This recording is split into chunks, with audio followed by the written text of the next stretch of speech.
주춤했던 우리 경제를 다시 일으켜 세우겠다는 큰 포부를 밝히며 출범한 문재인 정부가 1주년을 맞았습니다. 문재인 정부 출범 1주년을 맞아서 우리 경제 및 산업 전반을 되짚어보고 앞으로 나아가야 할 방향에 대해서 들어보도록 할 텐데요. 먼저 우리 증권시장에서 1년간 어떤 일들이 있었는지 살펴보도록 하겠습니다. 송창호 기자와 이야기 나눠보도록 할게요.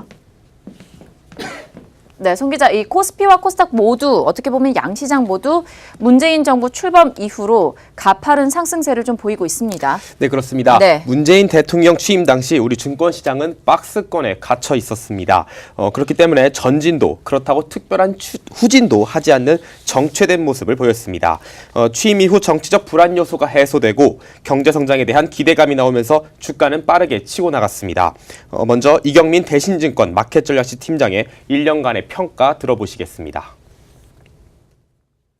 지난 1년 동안 코스피 시장은 IT 중심으로 그리고 인플레이션 사이클에 대한 기대감으로 상승을 크게 했습니다. 그리고 코스닥 시장도 정부 정책, 코스닥 육성 정책이라고 일컬어지는 정책들이 발표되면서 큰 폭의 상승세를 기록했거든요. 네, 코스피는 문재인 대통령 취임 직접 마지막 거래에서 2292.76포인트를 기록했습니다. 1년이 흐른 오늘 코스피는 2443.98에 거래를 끝내며 1년 사이 약 7% 상승했습니다. 주주 친화 정책 강화와 기업 지배 구조 개선에 대한 기대감으로 지난 1월 2600선을 돌파하기도 했지만 미국의 금리 인상과 미중 무역 전쟁 등 악재가 이어지면서 현재는 2450선을 내준 상황입니다. 많이 올랐다 이렇게 생각이 되는데 코스피는 생각만큼 많이 오르지는 않은 것 같고 네. 코스닥은 좀 많이 올랐습니다. 네, 코스닥은 그야말로 바이오 열풍이 불었던 1년이었습니다. 바이오주의 급등세 힘입어 수직 상승했는데요. 지난해 5월 8일 643.39에 거래를 마친 코스닥은 오늘 기준으로 850선에서 주가가 움직이고 있습니다. 무려 30%가량 상승한 수치입니다. 코스닥 주가 부양은 정부가 코스닥 육성 정책을 펼친 것도 있었지만 무엇보다 일부 제약 바이오주들의 급등세 영향이 컸습니다. 그러나 셀트리온 3대주를 비롯한 바이오주들의 거품 논란이 계속되면서 최근 들어 코스닥 주가가 뒤로 밀리는 양상을 보이고 있습니다. 다시 한번 이경민 팀장의 발언 들어보시겠습니다.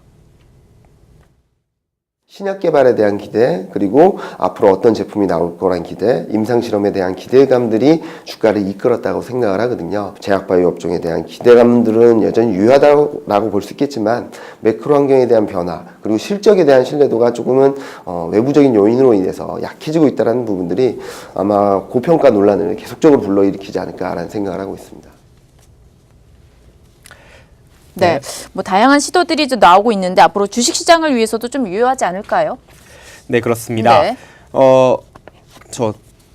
네네.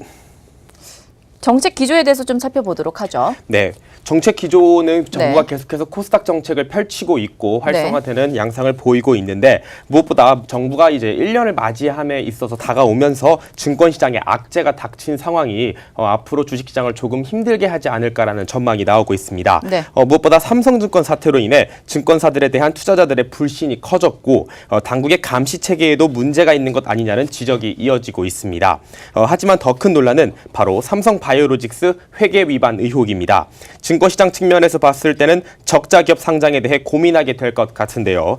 당국이 어떤 결론을 내리냐에 따라 향후 증권시장에 미치는 영향이 상당할 것으로 보입니다. 이경민 팀장의 발언 들어보시겠습니다. 그런데 적자 기업이 상장하는 것만큼 기준은 까다로워야 될 거고요. 그리고 향후 성장성에 대한 평가도 정확히 이루어져야 되지 않을까라는 생각을 합니다. 유망한 기업이라고 하더라도 탈락을 할 수도 있고 탈락한 기업 별로 성장성이 그렇게 고평가되면서 상장하지 않아야 될 기업이 상장이 될 수도 있는 부분들도 충분히 고려해야 될 부분이 아닌가라는 생각을 합니다. 네, 정리하자면 지난 네. 1년은 호재와 악재가 계속됐던 한 해라고 할 수 있겠습니다.